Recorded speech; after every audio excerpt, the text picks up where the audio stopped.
If you've ever wondered which blade to use for a specific project, this video should clear that up for you. I am going to walk you through the most common Cricut blades and the 13 that I have here in front of us. And I am going to do my best to show you what they are each used for. Now, please know you don't need every single blade, but since the Cricut Maker is capable of handling any of the blades I have here, I'm going to quickly give you an overview and help you make the decision that's right for you. This right here is the premium fine point blade. This is the blade that I use most often. This is the blade I prefer. I use it for cutting heat transfer vinyl and premium vinyl. I use this also for cutting cardstock. So this is my everyday use blade. This is the standard fine point blade that comes with the Cricut machine by default. The only difference in these two blades is one, the premium fine point blade is encased in a gold housing, and the blade is made of, it is made of German carbide. The regular fine point blade, the one that comes with the Cricut machine, is not. You might be asking, well, what's the difference between premium German carbide and standard carbide? The basic difference is really what Cricut says on the packaging: long-lasting premium carbide blade. So these blades last longer, they stay sharp longer, and they will give cleaner, more consistent cuts. This standard carbide blade is still a nice blade. It will still cut your project. However, it might just dull faster than the premium blades. So the premium blade lasts longer, stays sharper. I just like it. It's just a matter of preference. The next blade I want to discuss is the bonded fabric point blade. It is the exact same as the premium fine point blade, except it's pink. So that's the only thing that makes it different. Let's look at the back of the packaging. So here's the Cricut bonded fabric point blade. And this is made for use in the fine point housing. So I can use that blade in this housing, the regular standard housing that comes with the Cricut. It comes with a premium German carbide blade. Remember, the premium fine point blade also comes with the long-lasting premium German carbide blade. So these two blades are the exact same, except one of them is pink, so you'll recognize it when it's time for you to cut fabric. Let's keep going. Next up, we have the deep point blade.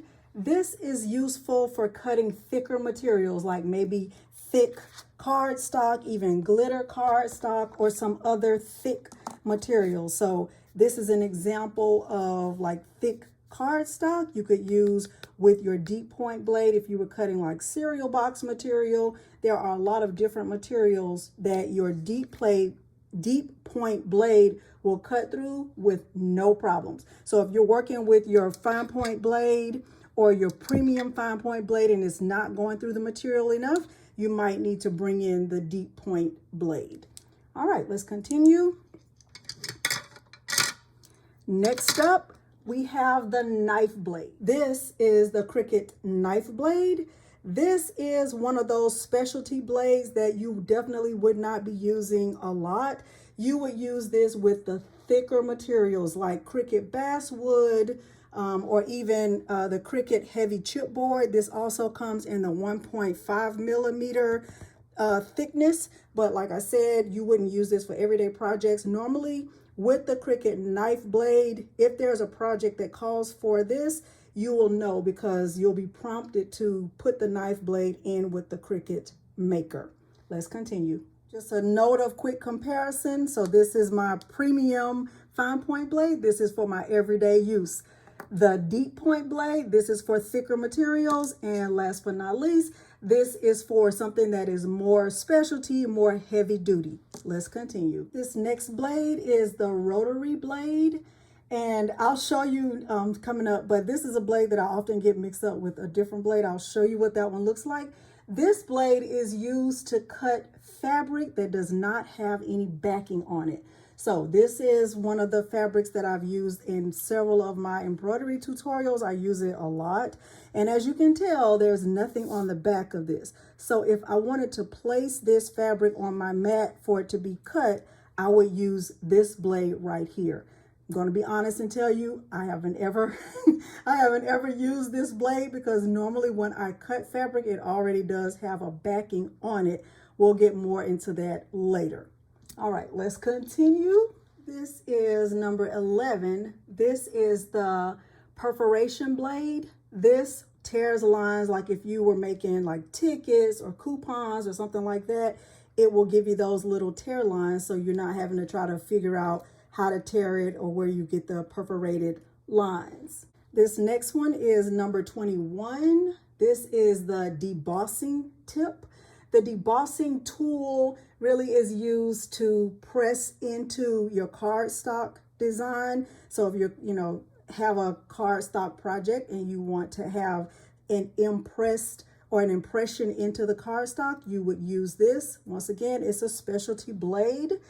Let's continue with that same category. Blade right here is number 31, and this is the wavy blade.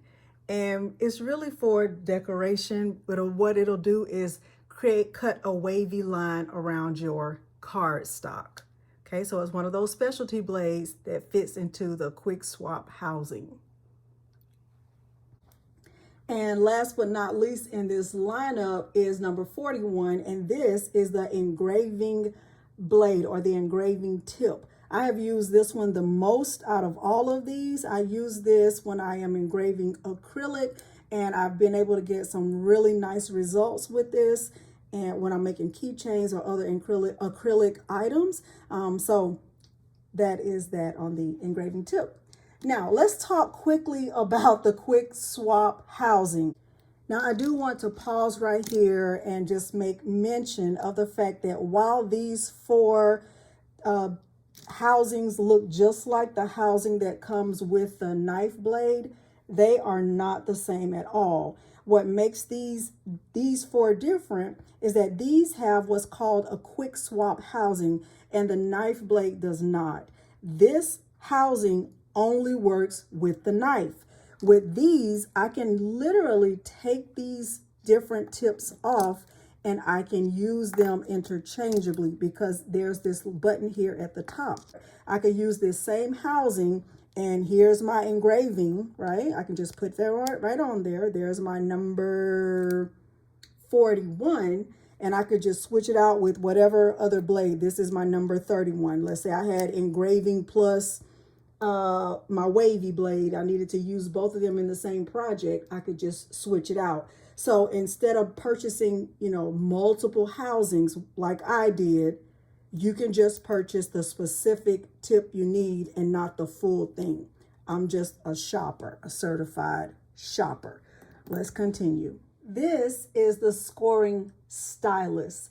You can use this in clamp B of your Cricut cutting machine. You can use this with the Cricut Explorer and with the Cricut Maker, any of the series. These are scoring wheels. So this is the single scoring wheel. That's why it has a 1. And this is the double scoring wheel. That's why it has a 2 and it also has 2 wheels there. All three of these materials, all three of these scoring tools will do the same thing. They create the same function, which is to create a fold line. Really, in all actuality, these are supposed to give you better results, to give you a deeper, cleaner score, especially on thicker materials. In my opinion, I prefer the scoring stylus over the single scoring wheel. If I need a deeper line or a deeper score for thicker materials, instead of using this, I would use the double scoring stylus.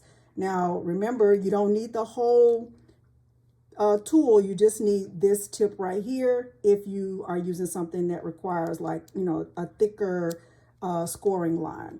This one, in my opinion, it just hasn't worked well for me. It doesn't give me a deep line. It might just be my machine. Every machine is unique. I've gotten better results from the scoring stylus. Okay, let's continue. Now let me show you the two blades that just look the same to me and I just get them mixed up.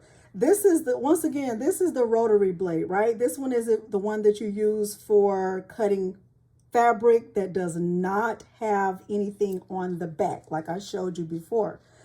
This reminds me so much of the single scoring stylus, but this is not for cutting. So that's how I know the difference. Also, you know, this one doesn't have a housing that can be swapped, so I really can't swap this out. And this one does. It has that button there at the top. So I don't know, can anybody relate? Give me a thumbs up in the comments if you can relate to these being confusing, or if you never noticed that. More clarification. Okay, so remember, this fabric does not have anything on the back, right? And in that case, I would need to use my rotary tool, which is this one right here. But in most cases, when I'm cutting fabric, I am cutting fabric that has heat and bond on the back, like this. So this is that same fabric, but on the back, I have heat and bond light on here. And in most cases, I have just used my premium fine point blade to cut this with no problems. This is my premium fine point blade. I know it is because it's gold. I took it out because I was going to put the pink blade inside. But remember what I said, the premium fabric point blade, the pink one, is the exact same thing as the premium fine point blade. So I don't really need, I've never found a need to switch these out. As a matter of fact, I only purchased this for this tutorial. I didn't feel like I had a need for it because I knew they had the same blade. But if you're cutting fabric that has like a backing, this is called bonded, like, so I would use the cotton bonded setting, right? It has backing on it.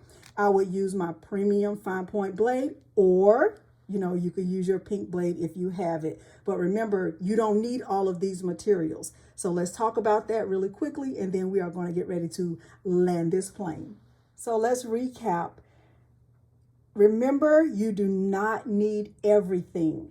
This is my go-to blade. This is my everyday blade for cutting vinyl, cutting cardstock, any of the everyday type of projects. This is the premium fine point blade. I prefer this over the blade, the standard fine point blade. Next, in terms of, you know, if I were starting out and I was like, what are the things I should have? I would also suggest, you know, probably getting a deep point blade for cutting thicker materials that your premium fine point blade can't handle. In terms of specialty blades, I would definitely say get one of the quick swap housings. And my favorite that in the quick swap housing lineup, like I said, my favorite is the engraving tip. That's number 41. That's one that I have used the most of all of the specialty blades. Remember, there's number 11, 21, 31, and 41. The engraving one is number 41. So I would definitely have those three.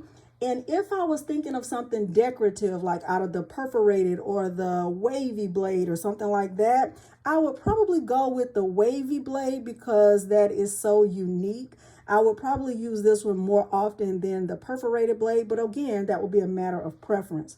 And in terms of the scoring materials, like if I was trying to score cardstock, I would prefer to use